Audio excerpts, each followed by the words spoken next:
Apa benar penyakit seperti diabetes, hipertensi, sakit jantung, apalagi sakit stroke, gagal ginjal, kanker adalah penyakit yang tidak dapat disembuhkan? Kalau Bapak Ibu didiagnosis, divonis dokter di luar sana sakit yang tadi saya sampaikan, yang saya sebutkan, entah itu diabetes, hipertensi, penyakit tersebut menurut ilmu kedokteran tidak dapat disembuhkan dan harus minum obat seumur hidup. Itu menurut ilmu kedokteran ala barat. Tetapi ada salah satu hadis inilah yang membuat saya pada akhirnya hijrah dari pengobatan medis ke pengobatan holistik. Ya. Hadis ini berbunyi, li kulli da'in dawaun. Setiap penyakit pasti ada obatnya. Ya. Jadi Allah menciptakan penyakit, berikut juga menciptakan obatnya. Maka berobatlah kamu, kata Nabi. Dan jika obat tersebut tepat ke penyakitnya, tepat kena penyakitnya, insya Allah akan sembuh, tentunya dengan seizin Allah. Bagaimana caranya? Nah, ini tantangan buat kami, tantangan buat para dokter. Bagaimana caranya menyembuhkan penyakit diabetes? Karena tidak ada yang tidak mungkin. Kalau Allah sudah berkehendak, insya Allah bisa. Kan begitu? Ya.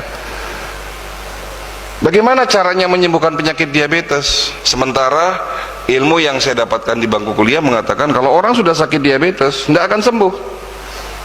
Minum obat seumur hidup.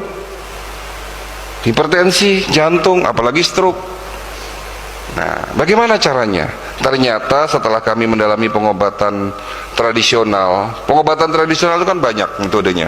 Ada metode tibum nabawi, ada pengobatan dari India namanya Ayurveda India, ada pengobatan dari Cina namanya traditional Chinese medicine.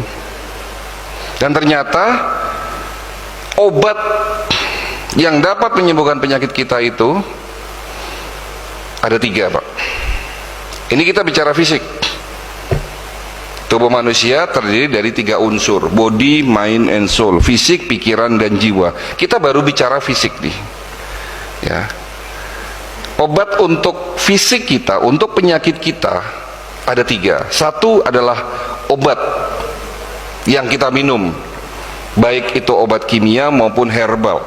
Kedua, obat itu ternyata ada dalam makanan kita. Jadi makanan kita juga obat, Pak. Dan yang ketiga, obat itu, obat yang paling canggih, obat yang paling mujarab, ternyata ada dalam tubuh kita sendiri. Allah menciptakan manusia itu canggih, Pak. Manusia adalah makhluk yang punya kemampuan secara otomatis dapat mengobati dirinya sendiri tanpa kita sadari. Jadi kalau Bapak terinfeksi virus corona misalnya, sebetulnya tanpa berobat pun ya, tubuh kita bisa membunuh si virus tersebut dalam tubuh kita. Konsep inilah yang disebut sebagai self healing. Ya, jadi self healing inilah yang menjadi dasar metode pengobatan holistik. Yang tentunya pengobatan holistik itu didukung dengan teknologi, dapat pengakuan secara medis karena apa yang menjadi metodenya itu selalu ada penelitian dan research yang panjang.